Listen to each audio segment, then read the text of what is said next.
The answer to that excellent question lies in the widespread disillusionment with the world's monetary and economic systems. Indeed, the spot prices have been surging recently. Oh, I see. The fascinating thing is, especially when it comes to silver, we are currently finishing off a huge double cup shape that, to be honest, I don't think I've ever seen before. It starts in the 80s. That's insane.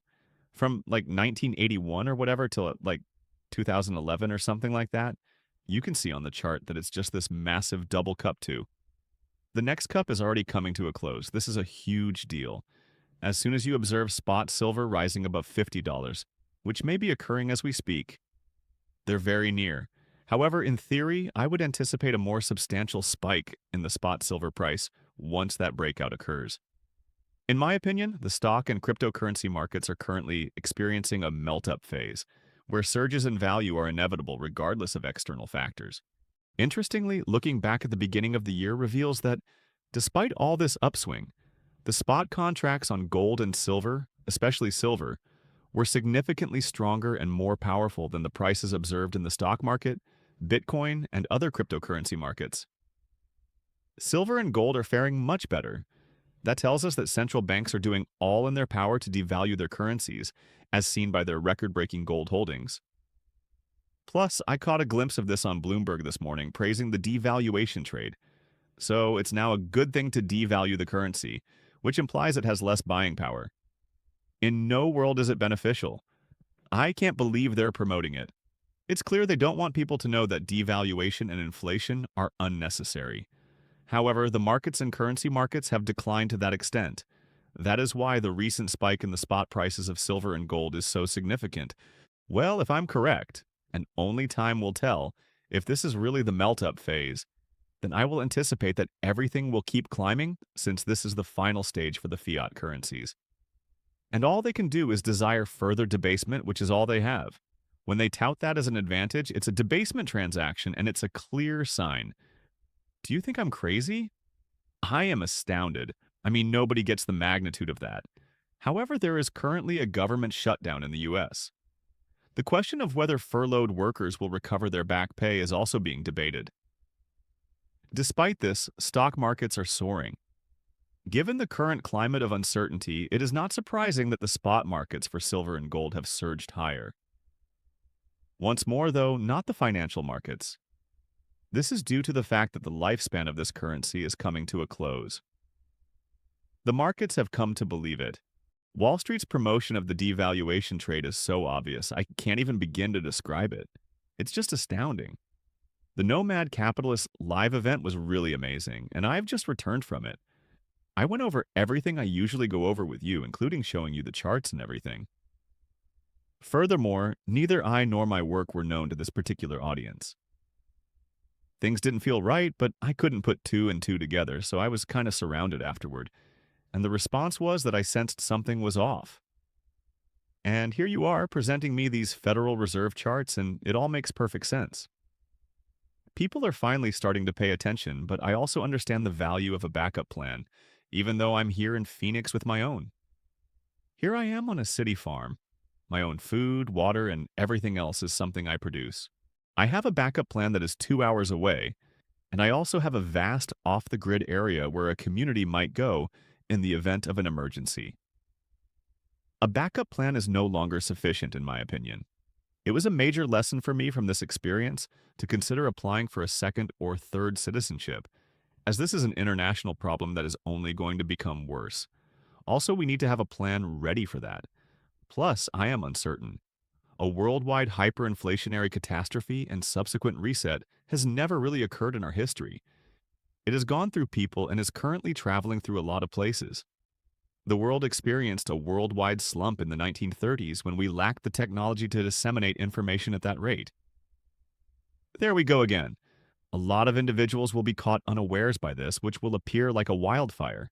And then we went on a tour of Cambodia, where we met many of locals and visited the Money Museum, which was fascinating since it displayed propaganda from the country's central bank, right?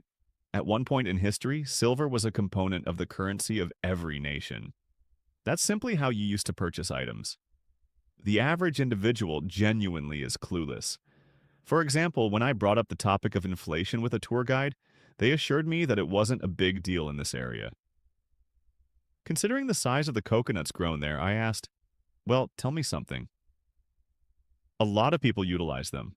I asked, well, how much was the original price of that coconut? In 2019, that coconut would have cost 1,000 rupiah, or whatever they are now. Regardless of their currency, they also utilize dollars there. After he goes, the price jumps to 4,000 rupiah. Has the coconut undergone any changes? I inquired. How is your current usage of it different from your previous one? No. Thus, how has it evolved? What changes is the purchase power of these things? Am I correct? The gold isn't going up in price. I recently had a necklace appraised and it was valued at around $6,500. I purchased the necklace in 1987. It is gold, and I remember paying $350 for it. I'm sure I wore it with you.